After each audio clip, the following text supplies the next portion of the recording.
Dah. Assalamualaikum warahmatullahi wabarakatuh. Waalaikumsalam warahmatullahi wabarakatuh. Kaum muslimin wal muslimat, beberapa jamaah salat tahun wabil khusus yang sama-sama kita hormati Ketua DKM kita Bapak Mansoban, Ketua DKM Ketua orang tua kita Bapak Jelasu, Bapak Peti, dan yang sama-sama kita muliakan yaitu guru kita Bapak Kiai Muhammad Mahal Al-Muhyiddin Hayati. Semoga Allah lancarkan hidupnya, Allah berkahkan segala urusannya, dan Allah sehatkan badannya. Mari saja kita mulai pengajian pada sore pekan Ramadan ini dengan pembacaan Ummul Quran, di mana surat Al-Fatihah ini kita usulkan kepada almarhumah yang telah meninggal kita. Ala hadhihi wa ala kulli niyatin shalihah wa ila hadratin Nabil Mustafa Muhammad Rasulillah sallallahu alaihi wasallam bisiril Fatihah. A'udzu billahi minasyaitonir rajim. Bismillahirrahmanirrahim. Alhamdulillahi rabbil alamin arrahmanir rahim maliki yaumiddin. Iyyaka na'budu wa iyyaka nasta'in. Ihdinas siratal mustaqim. Shiratal ladzina an'amta 'alaihim ghairil maghdubi 'alaihim waladdallin. Selanjutnya saya serahkan kepada guru kita. Assalamualaikum warahmatullahi wabarakatuh. Waalaikumsalam warahmatullahi wabarakatuh. Ini biar nggak ngantuk. Ya Rabbi bil Mustafa balligh maqasidana waghfir lana ma madha ya wasi'al karami ya Rabbi bil Mustafa balligh maqasidana waghfir lana ma madha ya wasi'al karami. wal habibul ladzi turja syafa'atuhu likulli hawlin minal ahwali muqtahimi ya Rabbi bil Mustafa balligh maqasidana waghfir lana ma madha ya wasi'al karami. Nabiyuna al-amirun nahi fala ahadun abarra fi qawli la minhu wa la na'ami ya Rabbi bil Mustafa balligh maqasidana waghfir lana ma madha ya wasi'al karami. Allahumma salli wa sallim wa barik alaihi wa ala alihi. Bismillah, alhamdulillah, wassalatu wassalamu ala rasulillah Sayyidina Muhammadin ibni Abdillah wa ala alihi wa sahbihi wa mawalah amma ba'du. Hadirin mutaramin, para ulama, para penispoh, berusus kepada Bapak Ketua DKM Sholat Ta'awun, Bapak Mas Sopan, beserta staf dan jajarannya, para orang tua yang tidak sebut satu persatu karena waktu sudah mepet. Mudah-mudahan semuanya dalam rinduan Allah Subhanahu wa Ta'ala. Baik, ini jam sudah menunjukkan 5:30, artinya waktu berbuka puasa kurang 30 menit. Nah, kita langsung ngaji maksudnya. Ya, sekarang wa'lam itu bukan?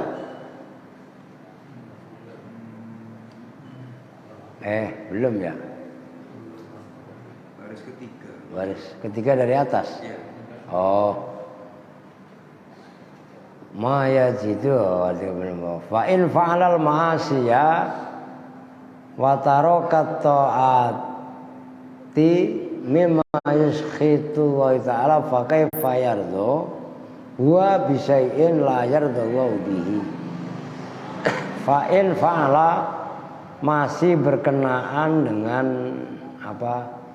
ridho dan sabar. Fa in fa'ala maka jika melakukan siapa orang al-ma'asiyah pada perbuatan maksiat, wa tarokat ta'at dan meninggalkan ketaatan, mimma yaitu atau mimma nyatanya dari melakukan maksiat dan meninggalkan taat, yuskhitullaha yang membuat murka pada Allah Ta'ala, fa kaifa yardo maka bagaimana ridho orang tadi bisain dengan sesuatu la yardallahu bihi yang Allah tidak ridho dengannya.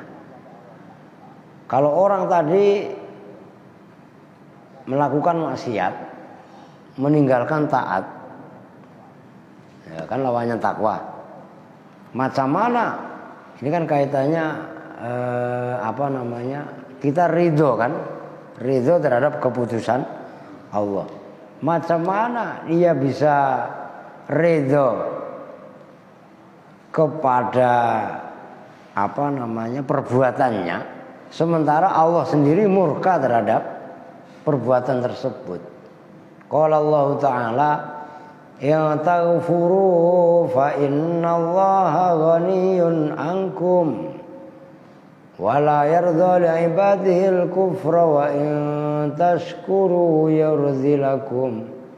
Udah ayatnya udah segitu doang. Ya takfuru, jika kufur kalian semua, fa innallaha maka sesungguhnya Allah ghaniyun, itu zat yang maha kaya, dalam arti tidak butuh, angkum dari kalian semua.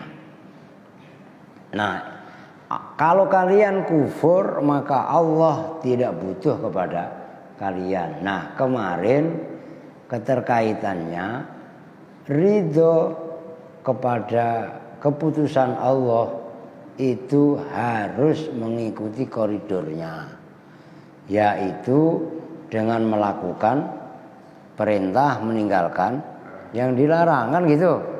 Kalau yang terjadi malah sebaliknya, dia malah, nah itu kan yang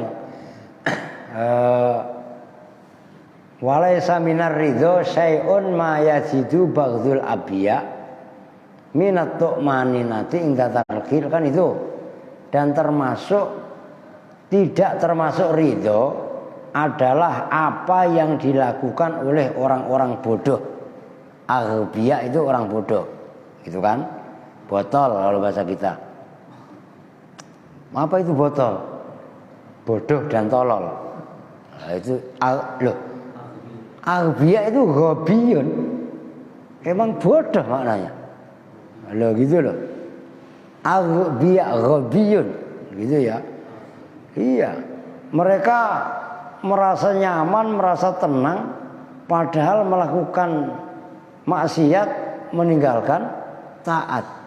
Nah, kalau itu yang terjadi, itu bukan ridho. Wah, saya mah memang perbuatan maksiat dan gak mau puasa, gak mau sholat, kan kita gua ridho. Yang dimau Allah seperti itu bukan ridho, geblek kalau itu mah. Bisa dipahami nih, supaya nggak dibikin rancu, gitu kan?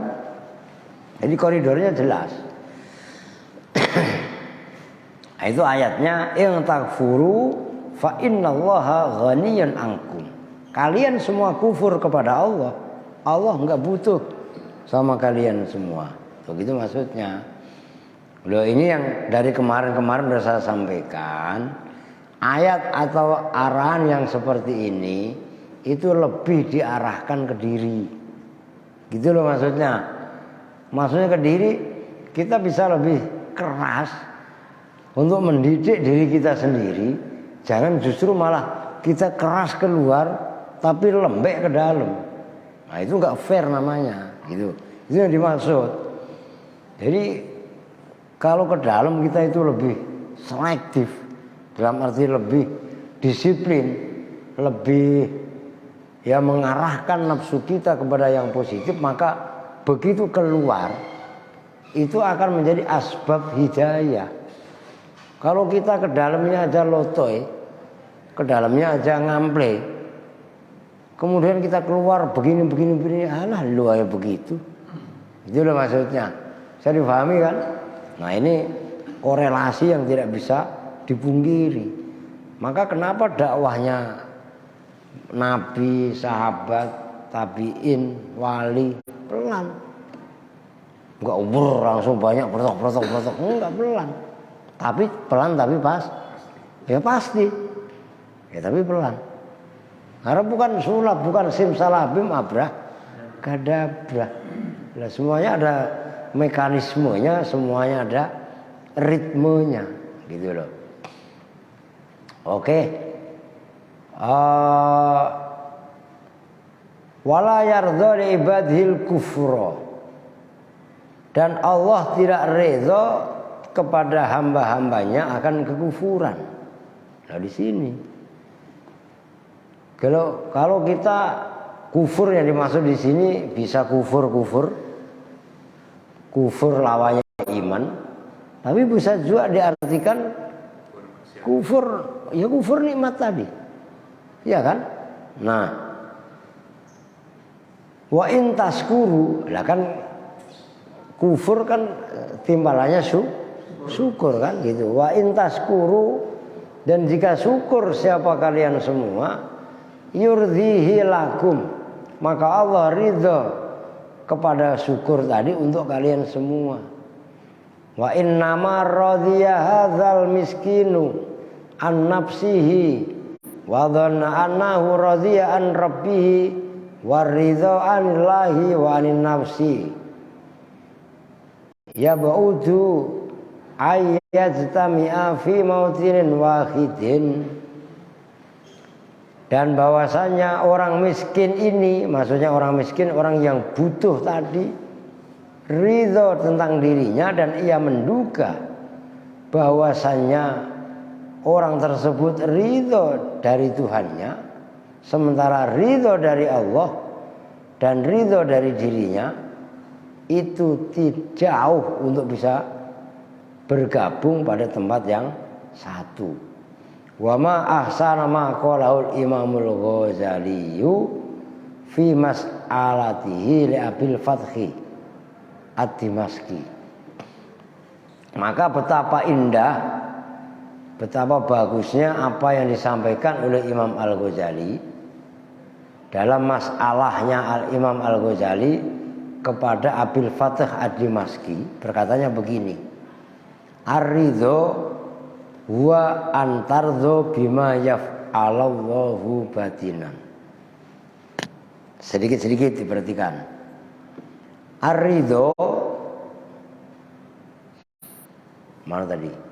Wa antardo bima yaf'alallahu batinan. Ridho adalah apabila kamu ridho terhadap apa yang dilakukan oleh Allah secara batin. Kita ridho secara batin terhadap perbuatan yang ditentukan oleh Allah, baik buruknya. Awas, ya. Apa yang dilakukan oleh Allah untuk hambanya, untuk kita, itu ada kalanya baik, ada kalanya buruk, menurut ukuran kita, kan gitu. Wa taf'alu ma yurdihi dhahiran. Apapun yang Allah lakukan secara batiniah, tetap kita melakukan apa yang diridhoi Allah secara zahir. Nah yo, ngerti maksudnya? Kita ini usaha lagi sulit, bangkrut, anggap aja begitu dah. Itu kan berarti yang diperlakukan sama Allah sama kita kelihatannya nggak baik. Tapi secara batinnya kita terima. Orang udah ditentukan sama Allah, tapi tetap kita menyembah kepada Allah secara zahir. itu dengan amalia yang diridhoi oleh Allah. Iya kan? Apa yang diridhoi oleh Allah? Ya kita sholat tetap sholat, ngaji tetap ngaji. Nah gitu kan? Jadi enggak ini dan itu, gitu. Ini Mr. Presiden. Oh, alhamdulillah. Salimlah. Oke ya, nyambung ya. Makanya agak jelimet. Kemudian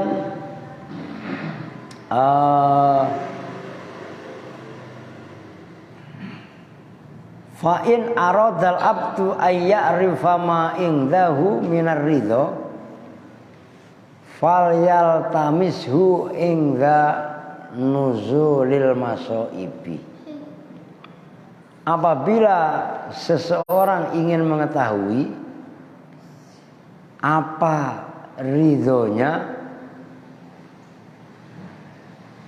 yang ada padanya,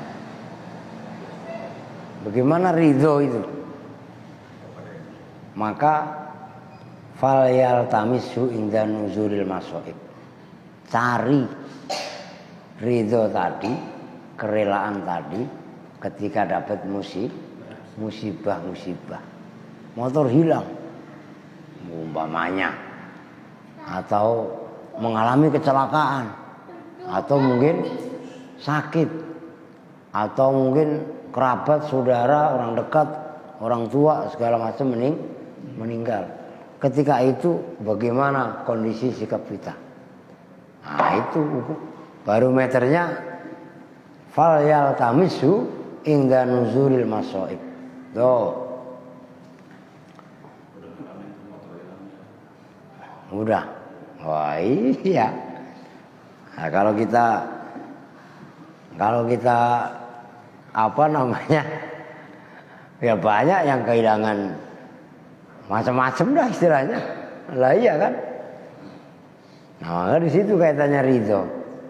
Wa waroda al-faqatu wastidadul amrad fasawfa yajiduhu hunaka wa yafqiduhu wa katsiran ma tasma'u min safalati abna izaman indama yuqalu lahum ma lakum tatrukuna ta'at wa taf'aluna al-muharramat hadza fayakuluna hadza syai'un qad qadahu Allahu alaina. Begitu juga telah sampai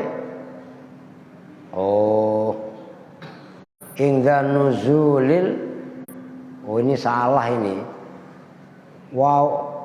wawu yang benar wawurut gitu loh, itu salah tulisannya.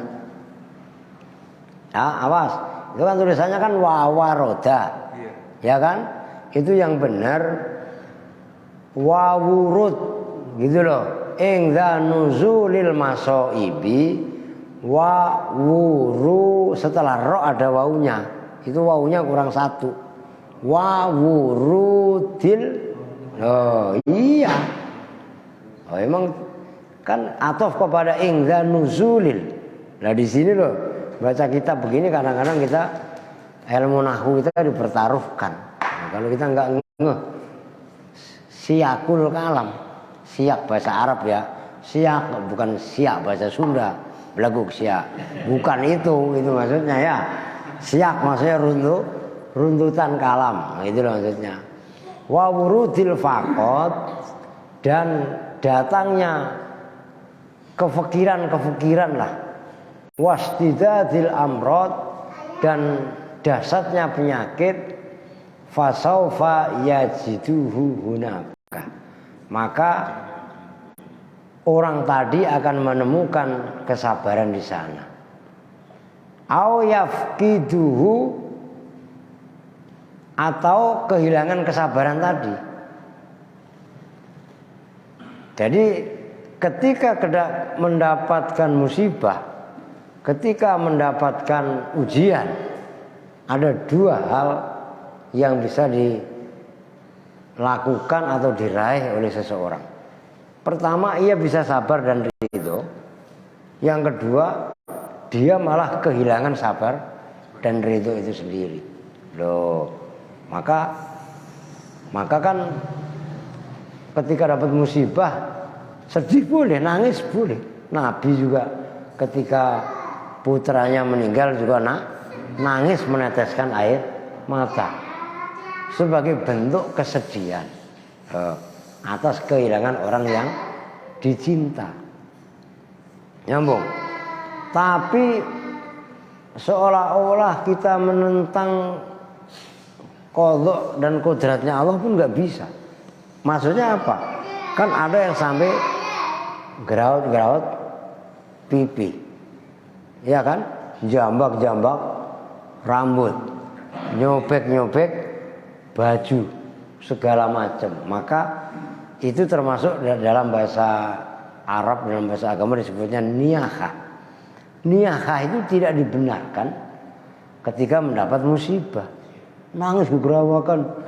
Kalau bapak mati, neng ikut siapa?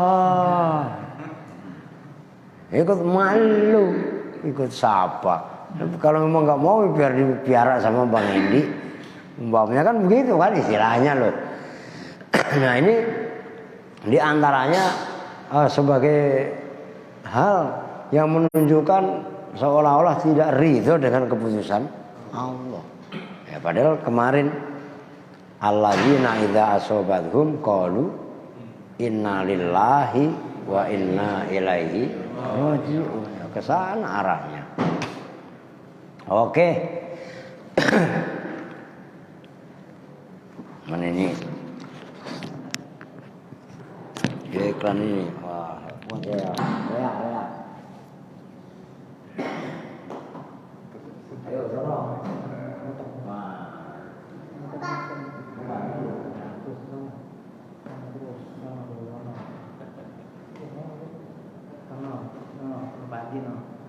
Nah, kita terus jangan dikunci.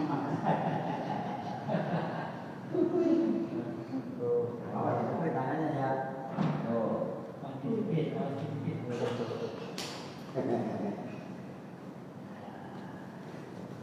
Oke, iklan sudah. Orang batuk ya. Mana tadi?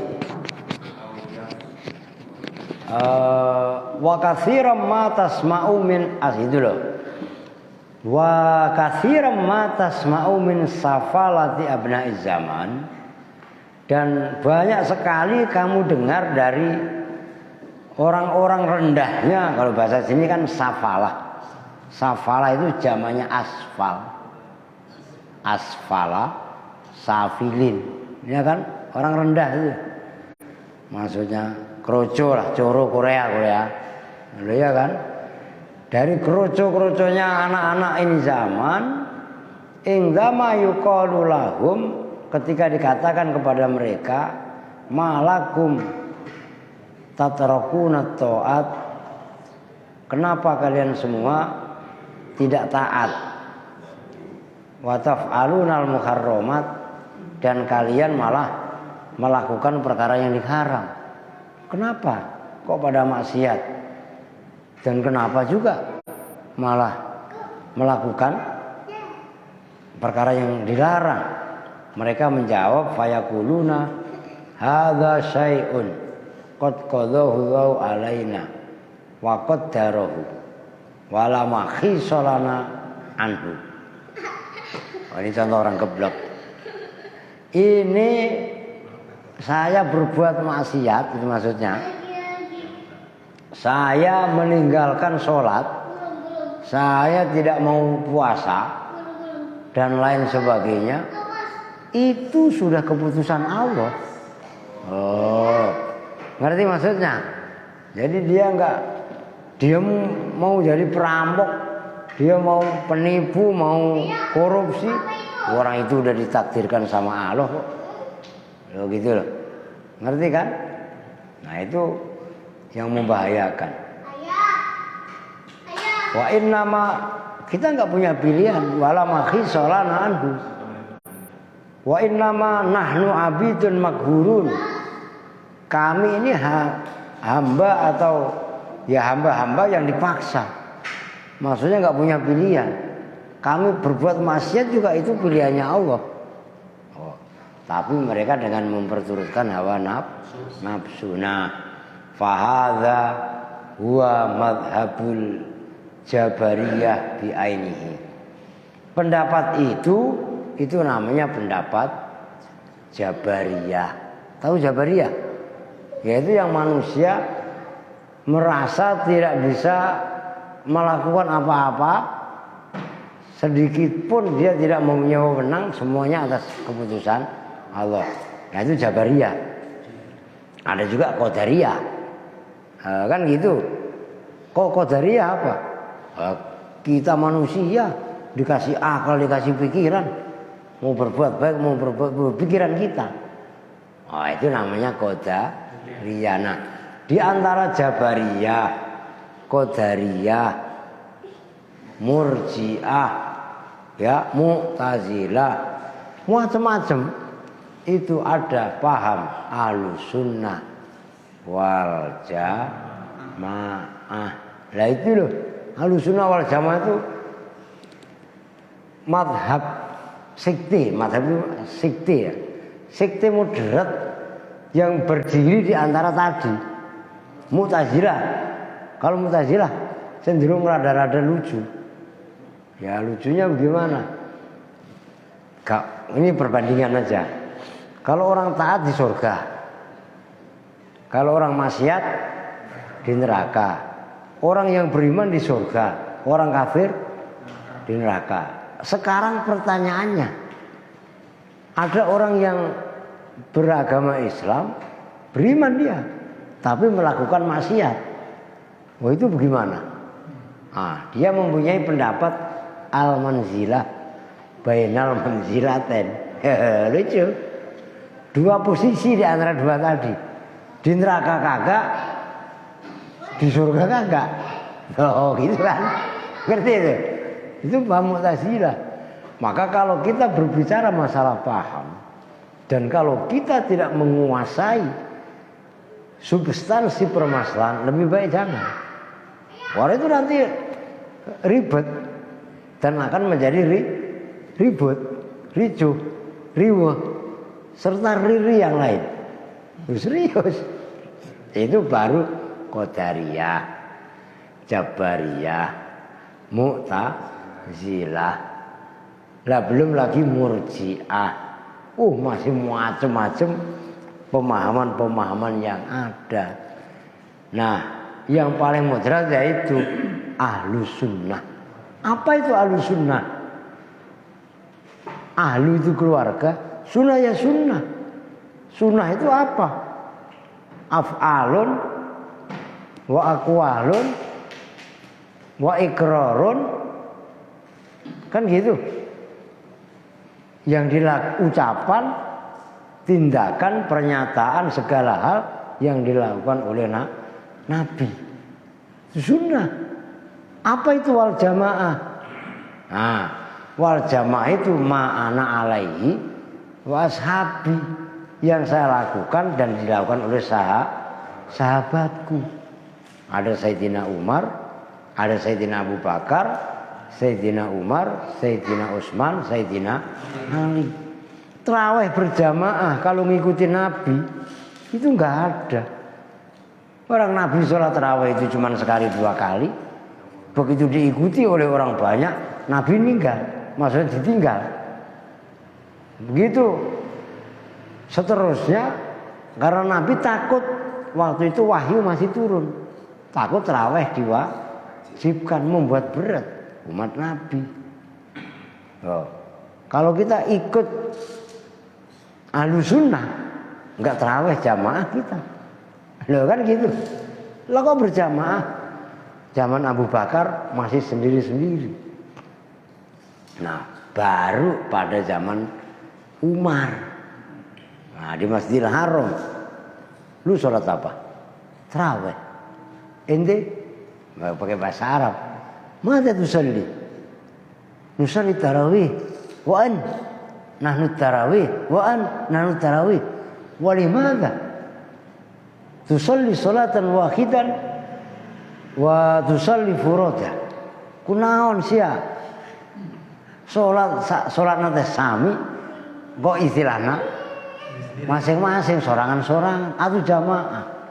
Akhirnya Rasul mengeluarkan Sayyidina Umar mengeluarkan ucapannya yang keren, ni'matil bid'atu hadhi.